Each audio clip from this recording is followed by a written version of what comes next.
धन को नहीं मांगदा रे माया को नहीं मांगदा, बड़ी बड़ी कोठियां की छाया को नहीं मांगदा।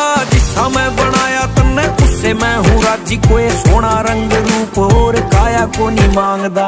एक चीज मांगू मन शंभू तय मिला दो, फिर बेसकत काट लो शरीर तय जान। मेरी बाबा के लड़े जाओ बात चीज ठीक, बाकी बेसकत रूठ जाओ सारा यो जहान। मेरी भोले के लड़े जाओ बात चीज ठीक, बाकी बेसकत रूठ जाओ सारा यो जहान।